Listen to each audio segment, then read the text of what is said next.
So remember that there are discussion protocols. So in Unit 2, Lesson 2, you will be talking about these discussion protocols. So basically, they're just rules for having a discussion. So remember, discussions allow you to ask questions, to explore a variety of viewpoints on the same subject, to share your experiences that you've had, and ask for suggestions. So there are rules for having a discussion and being, you know, nice to other people during discussions. So basically, you want to make sure that you're actively listening, or since this is an online environment, that you're actually reading the responses of others and then making sure that you read the full response. It says allow others to finish talking, but again, we're in an online environment, so this is all going to be done in writing, and then speak respectfully. So when you're responding, you want to be respectful, ask questions if you don't understand, support statements with evidence and examples, encourage everyone to participate.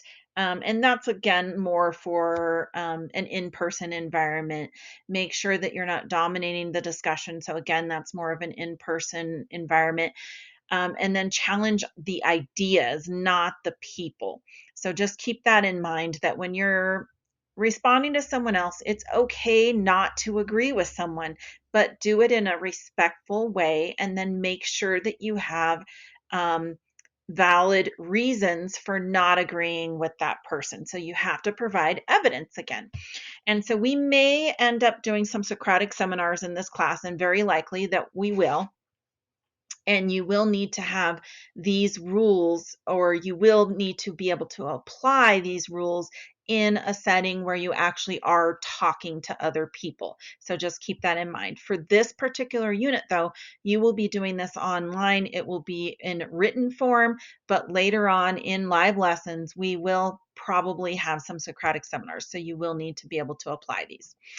Okay, so remember, when asking questions, make sure that the questions are able to be answered. Don't ask some random question that there is really no answer to, and you're just kind of trying to ask a question to participate.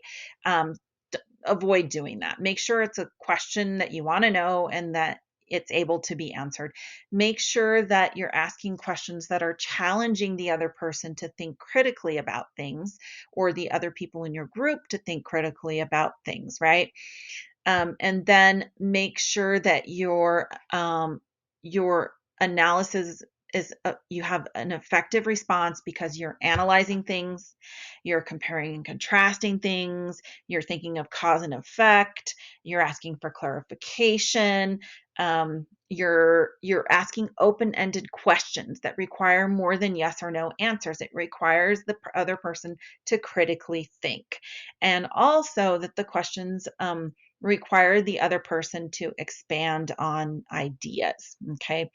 Questions that are not effective are close-ended questions. Those are yes or no questions. If I ask you, did you like that movie? And you say yes or no, that's a close-ended question. It just requires the person to say yes or no and not think about any reasons why, or any evidence, or any kind of critical thinking. It doesn't require any critical thinking. So you also want to avoid asking questions that are leading or have clear or obvious answers. Okay, so you wouldn't ask anything that you obviously know the answer to already, and then you're just asking a question to ask a question. So again, make sure your questions are purposeful. So when you are responding to others, you can ask questions to clarify or ask them to think more critically about something, right? Make sure the question isn't vague, that it makes sense, it's on topic. It make sure it doesn't introduce confusion or frustration into the discussion. A lot of times, if we ask some question that has an obvious answer, that can cause frustration to other people in the group. And then make sure that you're asking questions that expand on other ideas. Don't ask questions that are just there because you need to ask a question because your teacher told you to ask a question. Okay, guys, make sure you're carrying on a conversation that is a valid conversation, not just because your teacher says you have to have a conversation. Think about what the other person said.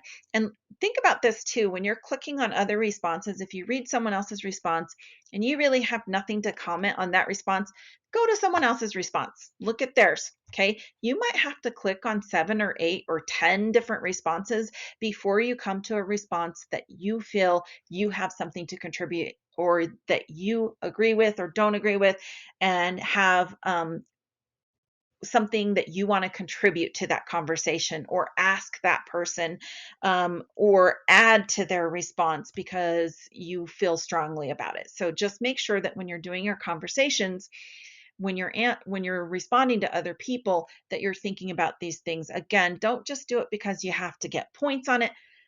Do the question or ask the question or make a comment on someone's response when you feel that you can contribute something of value to that conversation.